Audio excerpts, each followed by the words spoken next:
आदाब, नमस्कार। मैं वसीम अख्तर और आप देख रहे हैं द लीडर हिंदी का बरेली बुलेटिन। आज आपको बताएंगे कि मौलाना तौक़ीर रज़ा खान के घर पर पुलिस समन कब चस्पा करेगी, पूर्व मंत्री के पुत्र और पौत्र पर क्यों दर्ज किया गया मुकदमा, कहां मधुमक्खियों का छत्ता छिड़ने से शहर में भगदड़ मची, कितने काटने से बेहोश हुए, सिरौली थाने में गोली से किस सिपाही की जिंदगी का सफर थम गया, वो कौन है जो ऑर्डर पर तमंचे बनाकर बेचते हैं, हवालात से फरार गैंगस्टर को पुलिस ने कहां से पकड़ा और शिवरात्रि पर शहर में क्या क्या कार्यक्रम हुए। पहले आज की सुर्खियों पर नजर। कल चस्पा होगा मौलाना तौक़ीर रज़ा का घर समन, जमीन कब्जाने के आरोप में पूर्व मंत्री के बेटे पर मुकदमा, राइफल से गोली मारकर थाने में ही खत्म की जिंदगी, महाशिवरात्रि के पर्व पर शिवमय हुई नाथ नगरी, लल्ला गद्दी का रिश्तेदार बता डॉक्टर पर किया हमला, सैटेलाइट चौराहे पर मधुमक्खियों के हमले से भगदड़, नवादा शेखान में ब्लास्ट के बाद टूटी हाई टेंशन लाइन, कचहरी के हवालात से फरार हिस्ट्री शीटर को किया गिरफ्तार, पुलिस ने पकड़ी ऑर्डर पर तमंचा बनाने वाली फैक्ट्री, ईवीएम के बजाय बैलेट पेपर से उठी चुनाव की मांग, महिला दिवस पर राइफल क्लब में शूटर का सम्मान, झुमका तिराहे के पास हादसे में फोटोग्राफर की मौत, सफाई कर्मचारियों की हड़ताल से सड़कों और घरों में कूड़े के ढेर। अब खबरें विस्तार से। ऑल इंडिया इत्तेहाद मिल्लत काउंसिल के अध्यक्ष मौलाना तौक़ीर रज़ा खान के घर मोहल्ला सौदागराम में पुलिस शनिवार को कोर्ट का समन चस्पा करेगी। शुक्रवार को पुलिस समन तामील कराने के लिए नहीं पहुंची। मौलाना के बारे में जानकारी मिली है कि वो दिल्ली में हैं, वापस नहीं लौटे हैं। स्पेशल फास्ट ट्रैक कोर्ट के जज रवि कुमार दिवाकर ने मौलाना को 2000 के दंगे का मुख्य मास्टरमाइंड मानते हुए समन जारी किया है। उनसे 11 मार्च को कोर्ट में पेश होने के लिए कहा गया है, लेकिन 3 दिन गुजरने के बाद भी पुलिस समन तामील नहीं करा सकी है। इस मामले में सीओ प्रथम संदीप सिंह का कहना है कि शिवरात्रि के सबब शुक्रवार को समन मौलाना के आवास पर चस्पा नहीं हुआ, शनिवार को किया जाएगा। ये भी चर्चा है कि मौलाना इस मामले में हाईकोर्ट का रुख किया है। जमीन कब्जाने के आरोप में पूर्व मंत्री के बेटे पर मुकदमा। रामपुर गार्डन में जमीन से जुड़े एक मामले में पुलिस ने पूर्व मंत्री के पुत्र मनीष अग्रवाल, पौत्र पार्थ अग्रवाल और कैलाश जालान हरिराम जालान पर मुकदमा दर्ज किया है। मनीष और पार्थ कालीबाड़ी जबकि कैलाश हरिराम दीवान खाना के रहने वाले हैं। मुकदमा दर्ज कराने वाले विजय जालान का कहना है कि रामपुर गार्डन में प्लाट संख्या 33 से 612 वर्ग मीटर का है, जिसे लेकर न्यायालय में मुकदमा चल रहा है। उसके बावजूद उसे सब रजिस्ट्रार के सामने गलत जानकारी प्रस्तुत करके खरीद लिया गया। पुलिस मामले की जांच कर रही है। आइए आपको सुनवाते हैं कि इस मामले में विजय जालान का क्या कहना है। मेरा नाम विजय कुमार जालान, निवासी शाहबाद चौकी, थाना प्रेमनगर। मेरे मम्मी पापा के नाम में 612 वर्ग गज का रामपुर गार्डन में एक मकान था। उक्त संपत्ति पे मेरे दो मुकदमे अपने भाइयों से, हरिराम जालान व कैलाश जालान से पहले से चल रहे थे। एक सन 2008 से, एक सन 2019 से। चूँकि विवादी संपत्ति का लेवाल कोई नहीं था,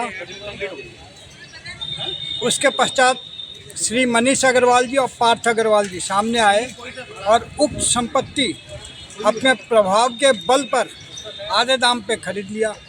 और यह खर्च रजिस्ट्री ऑफिस में यह लिखाया गया कि साहब इस संपत्ति पे किसी का कोई मुकदमा या दावेदारी नहीं है, जो गलत है।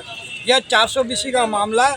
मैं 4 साल से इस पर शिकायत डाल रहा हूँ, लेकिन अधिकारी कोई सुनते नहीं, कोई कार्रवाई नहीं होती है। इसलिए मेरा नम्र निवेदन है कि इस पे उचित कार्रवाई की जाए। यह 420 का मामला है। राइफल से गोली मारकर थाने में खत्म की जिंदगी।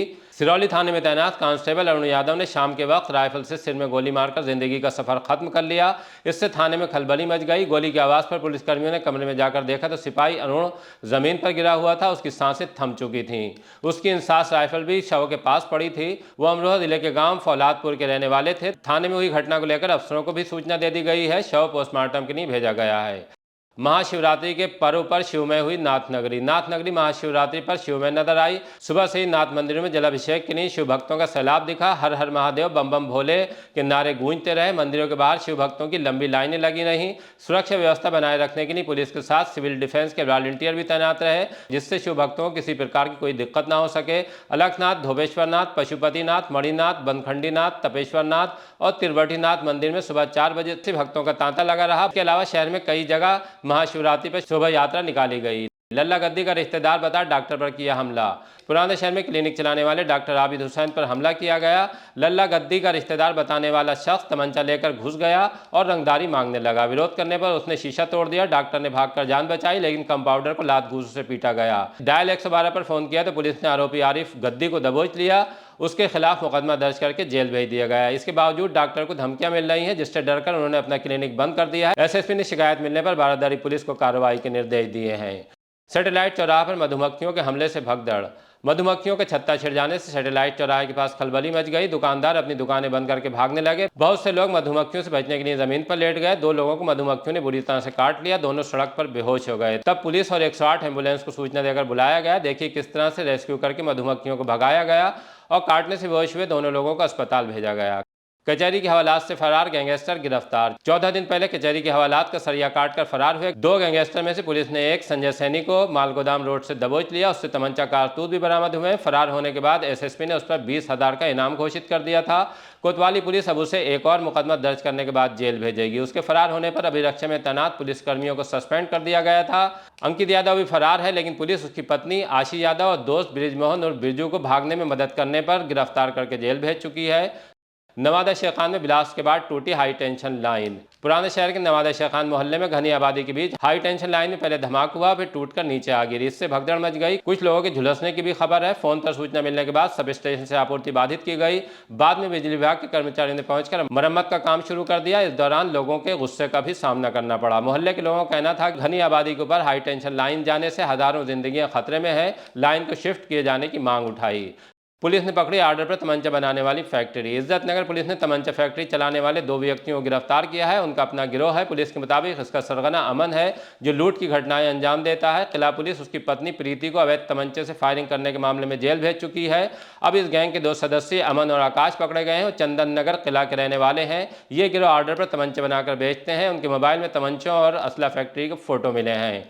ईवीएम के बजाय बैलेट पेपर से उठी चुनाव की मांग। सबका हक ऑर्गेनाइजेशन के अध्यक्ष राफिया शबनम ने उपजा प्रेस क्लब में प्रेस कॉन्फ्रेंस करके ईवीएम के बजाय मतपत्रों से चुनाव कराने की मांग उठाई। उन्होंने इलेक्ट्रॉनिक वोटिंग मशीन में गड़बड़ी की संभावना जताई, कई सवाल उठाए, आरोप लगाए। आइए आपको सुनवाते हैं कि उन्होंने क्या कहा है। देखिए, मुद्दा जो है बहुत ज्वलंत कहना चाहिए कि ईवीएम का मुद्दा है और ईवीएम का विरोध नहीं, बल्कि हम लोग उसकी जो तकनीकी खामियां हैं उसके बारे में बात कर रहे हैं। तो बेहतर यह है कि बैलेट पेपर से चुनाव करा लिया जाए। इतनी बहस की इसमें कोई बात भी नहीं है। तो हम लोगों ने इसी वजह से आज ये प्रेस कॉन्फ्रेंस रखी है कि जो चिप का मैटर है वो दोनों चिप जो है अलग है और कंट्रोल सिस्टम की जो चिप है वो अलग है। तो जब ये वाला हम इलेक्ट्रॉनिक बटन वहाँ दबाते हैं जाकर, वो हमारा वीवीपैट तक पहुँचता है, लेकिन जो कंट्रोल सिस्टम है जहाँ पर काउंटिंग होती है वो एक दूसरा अलग चिप है। तो क्या ये संभावना नहीं है कि उस चिप को प्री लोडेड डाला जाए? प्री लोडेड डाला गया है और क्या उसमें हिडन लोडेड कोई चीज़ नहीं है? इसका सवाल का जवाब मुझे मिलना चाहिए। दूसरा जो मेन मुद्दा है कि जो 19 लाख मशीनें हैं, जो कंपनीज़ ने माना है कि हमने इतनी इतनी मशीनें इनको बेची और वो सारी मशीनें गायब हैं। ये दूसरा मेरा सवाल है कि वो मशीनें कहाँ हैं, वो हमें कब मिलेंगी? तीसरा जो ज्वलंत मुद्दा है और जो मेन मुद्दा ये है कि इतनी ही मशीनों से देश में चुनाव होता है। जब इतनी ही मशीनों से चुनाव देश में हो सकता है तो बड़ी गंभीर समस्या है कि वो मशीनें आखिर गई कहाँ हैं। तीसरा ये है कि जो असम का एक उदाहरण है कि वहाँ 70 वोटर थे सिर्फ डालने वाले और 170 वोट उसमें निकले हैं। कई जगह पर ऐसा भी होता है कि भाई हमारा तो हम प्रत्याशी खड़े थे निर्दलीय, भाई एक भी वोट नहीं निकला, क्या हमने अपना वोट नहीं दिया? ये भी एक समस्या है। तो मेरा कहना यह है कि जब इतनी सारी समस्याएं इसमें आ रही हैं, तकनीकी खामियां आ रही हैं, गांव के जैसे लोग भी ये कहते हैं अरे नहीं भाई अब तो सब कुछ ईवीएम से हो रहा है। तो जब इतनी बड़ी समस्या है, लोग परेशान हैं, तो क्या ही बेहतर नहीं होगा कि हम बैलेट पेपर से चुनाव करा लें। महिला दिवस पर राइफल क्लब में शूटर का सम्मान। राइफल क्लब में अंतर्राष्ट्रीय महिला दिवस पर खेलों में शानदार उपलब्धि हासिल करने वाली महिला खिलाड़ियों का सम्मान किया गया। इस मौके पर राइफल क्लब के पदाधिकारी, सदस्य और शहर के गणमान्य लोग मौजूद रहे। मीडिया से बातचीत में नगर आयुक्त निधि गुप्ता वस्त ने महिलाओं को उत्साह बढ़ाने और आगे ले जाने वाली बात कही। एक बार आप भी सुनिए। आज महिला दिवस है, महिला सशक्तिकरण और उनका स्वावलंबी होने का ये दिवस है। इसको उसके लिए बहुत सबको शुभकामनाएं। और यहाँ पर आज हम लोग ने राइफल क्लब पे जो हमारी शूटिंग में जिन्होंने बरेली का नाम रोशन करा है, उन सब बच्चियों को, उन सब महिलाओं को और हमारी जो ओलंपियन हैं आभा जी को, उन सबको सम्मानित करा। तो ये गर्व का विषय है कि बरेली में भी ऐसी प्रतिभाएं हैं जो कि नेशनल लेवल पे ओलंपिक्स में खेल रही हैं। तो यही एक इंस्पिरेशन का प्रतीक भी है कि उनके जैसे बरेली में और भी शूटर्स निकल के आए और बरेली का नाम रोशन करें। माताओं को लगता है कि पढ़ करके बच्चे कुछ सशक्त बनेंगे, उनको खुद कुछ समझ में आएगी और फिर वो अपना रास्ता खुद चुनेंगे। तो उसी एक सामान्य परिवार से हूँ मैं और माँ बाप का और पूरी फैमिली का जो सपोर्ट रहा है, भाई बहनों का जो सपोर्ट रहा है, उसकी वजह से आज हम यहाँ पे रहे हैं। तो यही एक इंस्पिरेशन का रहता है सभी महिलाओं के लिए कि वो कभी भी अपने आप को कमज़ोर ना समझें और जो उनका लक्ष्य है वहाँ पे अचीव करें उसको। वुमेन के लिए यही मैसेज है कि आप राइट थॉट, राइट एनर्जी को कल्टीवेट करें और लक्ष्य आपके कदम चूमेगा। झुमका तिराहे के पास हादसे में फोटोग्राफर की मौत। बाइक में किसी अज्ञात वाहन के टक्कर मार देने से झुमका तिराहे पर एक युवक की मौत हो गई। राहगीरों ने सूचना मिलने के बाद फतेहगंज थाने की पुलिस ने मौके पर पहुंचकर शव को कब्जे में ले लिया। मृतक की तलाशी लेने पर उसके घर फोन किया गया। पोस्टमार्टम हाउस पर रिश्तेदारों ने बताया कि फतेहगंज पश्चिमी कस्बे के रहने वाले प्रमोद किसी काम से बरेली आए थे। वापस लौटते वक्त हादसा हुआ। पेशे से वो फोटोग्राफर थे। सफाई कर्मचारियों की हड़ताल से सड़कों और घरों में कूड़े के ढेर। नगर निगम के डोर टू डोर कर्मचारियों की हड़ताल से स्मार्ट सिटी की सड़कों पर कूड़े के ढेर दिखाई देने लगे हैं। घरों में भी कूड़ा नहीं उठाया जा सका है। इस बीच 5वें दिन भी सफाई कर्मचारियों का नगर निगम में धरना जारी रहा। वाहन खड़े रहे। शिवरात्रि के पर्व पर कुछ जगह रास्ते में कूड़े के ढेर नजर आए। कर्मचारी वार्डों में ठेका प्रथा लागू करने का विरोध कर रहे हैं। सफाई मजदूर संघ के पदाधिकारी राजेश कुमार, विजय कुमार, राजकुमार समदर्शी का कहना है कि जब तक हमारी मांगे पूरी नहीं हो जाती हड़ताल जारी रखी जाएगी। आज की बुलेटिन में बस इतना ही। इसी तरह के अपडेट जानने के लिए हमसे जुड़े रहें और अगर हमारे चैनल को सब्सक्राइब नहीं किया है तो हमारी गुजारिश है कि ज़रूर कर लें।